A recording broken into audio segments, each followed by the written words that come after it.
7 horas mais 1 minuto no horário de Brasília. Pecuaristas ouvidos em pesquisa falam de suas expectativas para o preço do boi gordo até o final de 2019.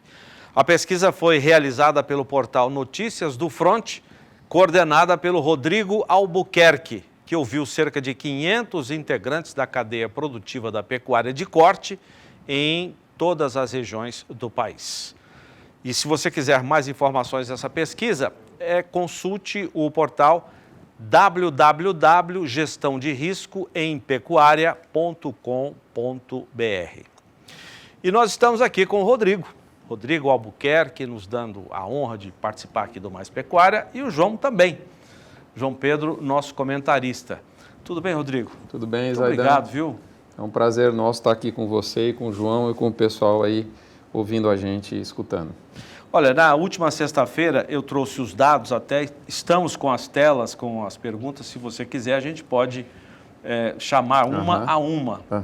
Mas eu não dei a sua opinião sobre as respostas. Eu queria que você, por favor, comentasse as respostas dos pecuaristas. Perfeito.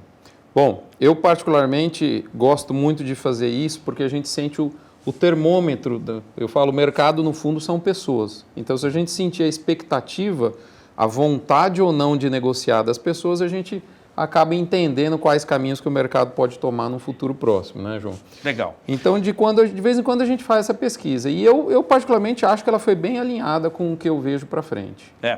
Bom, nós temos 6 perguntas com as respostas. Eu não vou chamar todas, porque nós já mostramos aqui. As primeiras perguntas fazem a seguinte colocação: você acredita que haverá pressão da indústria frigorífica? A maioria, sim. Acredita que vai ter pressão de preço, o frigorífico vai pressionar mesmo.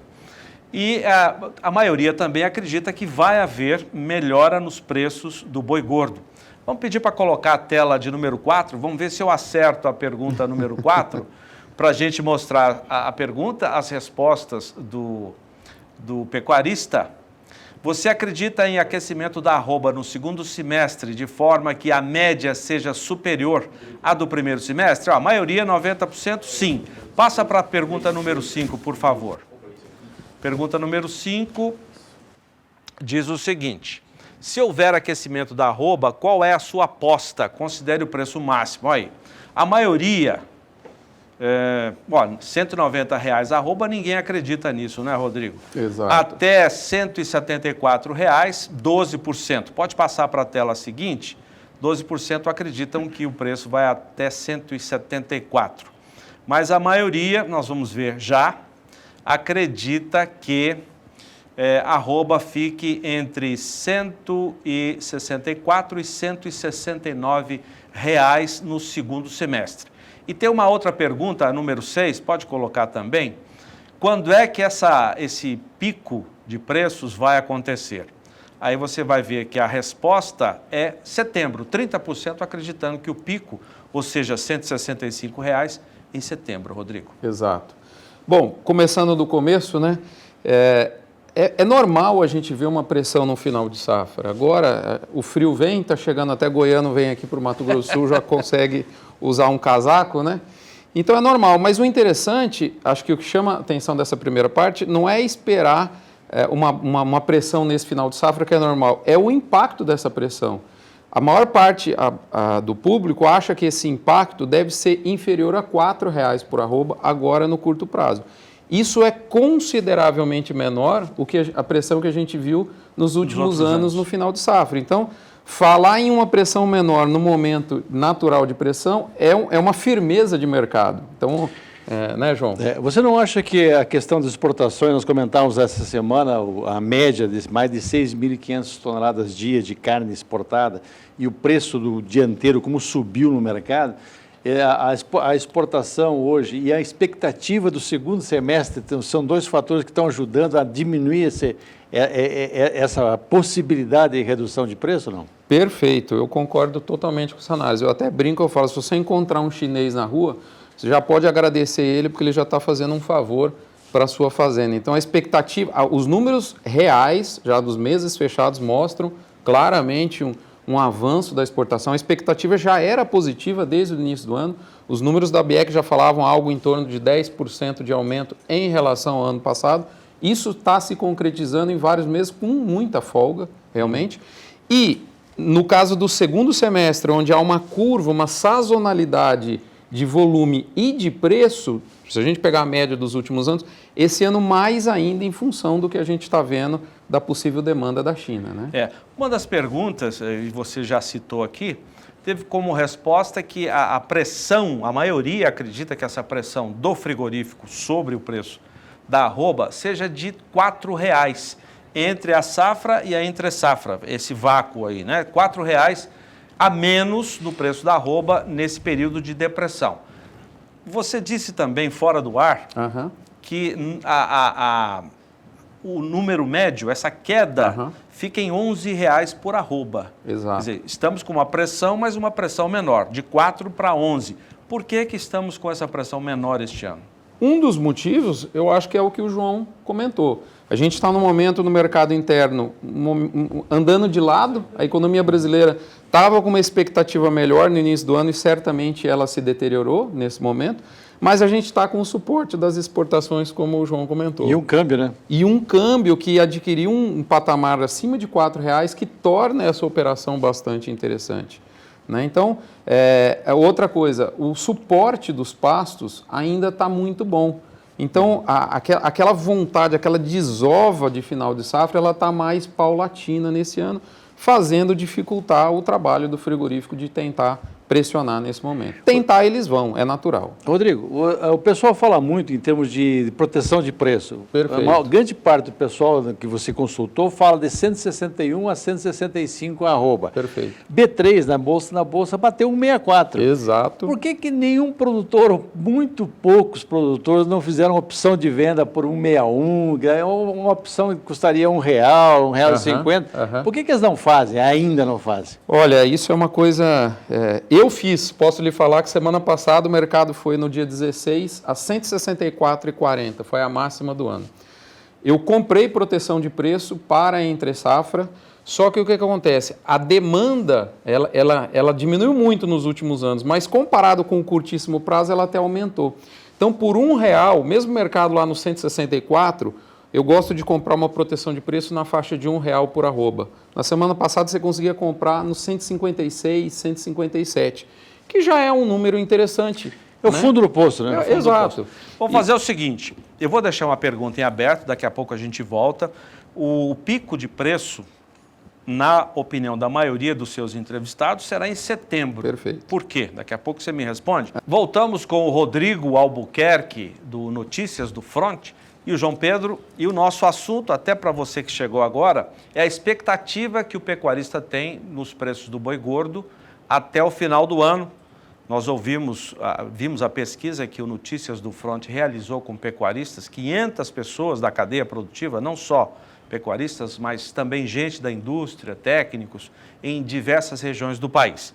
E uma das perguntas é a seguinte: quando você acha que vai haver o pico máximo de preços, que serão melhores no segundo semestre do que neste primeiro, até dezembro? A maioria respondeu que será em setembro e num valor da arroba de 164, é isso? Isso. A R$ 169 reais? Exato. Por que setembro, Rodrigo? Interessante isso. Zaidão, você tocou num ponto bacana. A B3 sempre, o queridinho do segundo semestre é o outubro. É o contrato que tem mais liquidez e é onde geralmente ele, na curva de preços do segundo semestre, a gente vê o valor maior. As pessoas estão relatando setembro, eu acho que faz muito sentido. E na minha visão é o seguinte: nós estamos com a safra de capim mais postergada.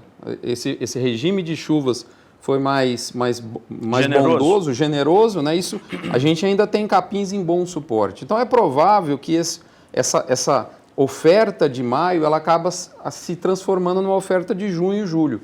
E as pessoas que mandariam o gado para o primeiro giro do confinamento estão com um bom suporte de pastagens. Eu tenho visto muitos colegas falar: ô Rodrigo, eu vou aproveitar um pouco mais esse capim, a fazenda está com suporte bom. Vou segurar mais. Segurar mais. E esse boi que já deveria estar entrando no confinamento para ser aquela oferta entre agosto e setembro, ele acaba que fica postergado. Então eu acredito que nós vamos ver um leque um buraco negro de oferta. É difícil precisar se é no final de julho, se é meados de agosto ou setembro, mas entre agosto e setembro, e é isso que parece que o mercado está acreditando. Eu, particularmente, acredito muito nisso. Tanto é verdade que eu estou levando boi para confinamento. Quando a turma não está levando, eu gosto de levar. Porque os meus vão sair a hora que o mercado tiver com menos oferta. Você acha que com essa demanda do chinês, que é a grande salvação da lavoura, vamos falar assim, a demanda chinesa ela não vai se restringir à carne de suína, vai ser frango. Perfeito. E vai ser frango e boi. Eu acho que, e a gente nota já o preço do suíno recuperando no mercado e o próprio Perfeito. Frango também recuperando. A alta das carnes concorrentes não vão ajudar a estabilizar ou e até melhorar um pouco o preço do boi? Com toda certeza. Esse spread do frango com o dianteiro bovino, né, esse enxugamento do mercado é extremamente importante para o suporte para a cadeia pecuária. O que vai acontecer a gente não sabe, mas é realmente assustador. Quando você olha os números e vê o que a China é em termos de consumo hoje, o que pode acontecer, tem previsões de 25%, de 30%, de 40% de eliminação de rebanho. Isso daria uma quebra de produção na China de 16, 12 a 20 milhões de toneladas. O mercado global de comercializado de trade de carne suína é de 8 milhões e meio de toneladas. Não tem onde buscar, né? Não tem onde buscar. Então isso vai respingar para o bovino e na China a carne bovina ela é a segunda opção antes do frango. O frango é como se fosse uma carne mais de segunda categoria.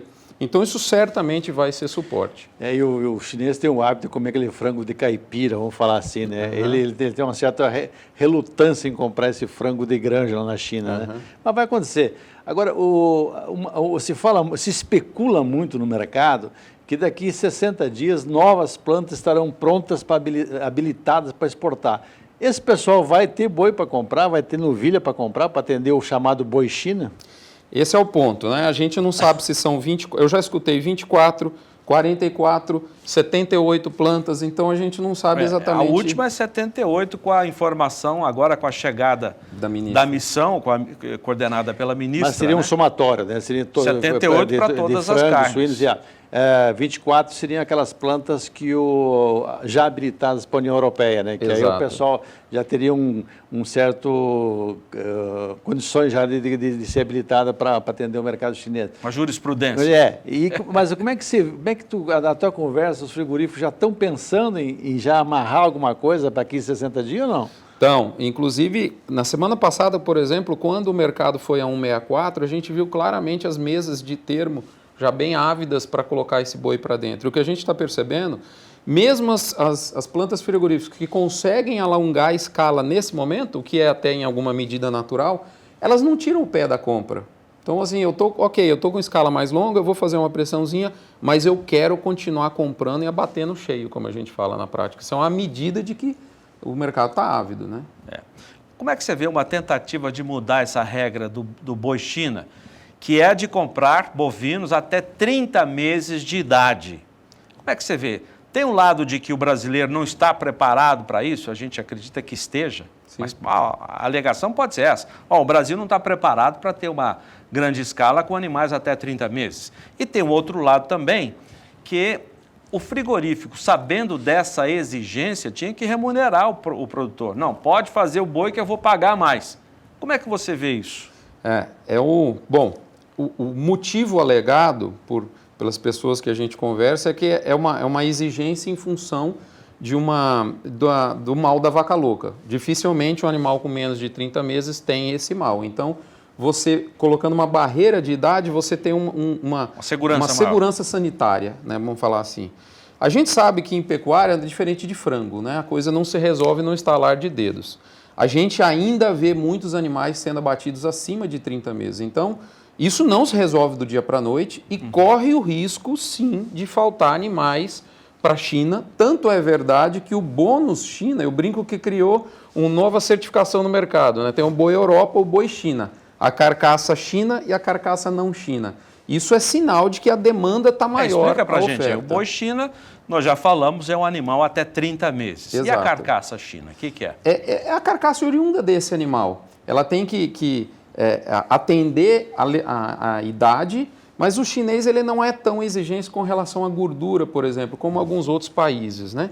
Então, a grande questão é justamente a idade. E na semana passada eu participei de um evento em Goiânia com um grande frigorífico do Brasil e ele fazia a pergunta, olha, o boi vai para a China, mas será que o seu boi vai?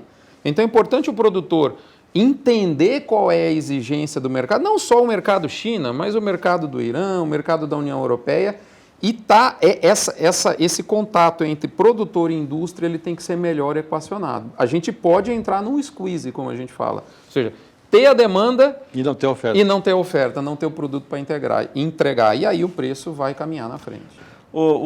Cotação do suíno e do frango subindo hoje, talvez seja resultado dessa possibilidade de abertura de mercados, e o boi gordo com indicador em queda. Já seria essa pressão que os seus pecuaristas falaram na pesquisa, Rodrigo? É o movimento de pouso suave, né?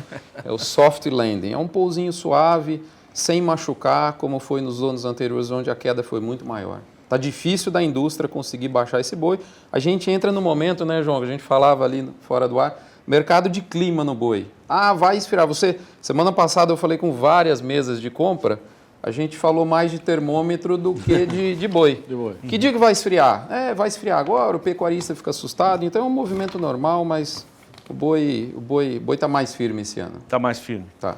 Teremos uma recuperação de preços, então. É fato. No começo do ano eu desenhei, Zaidan e João, 3 cenários.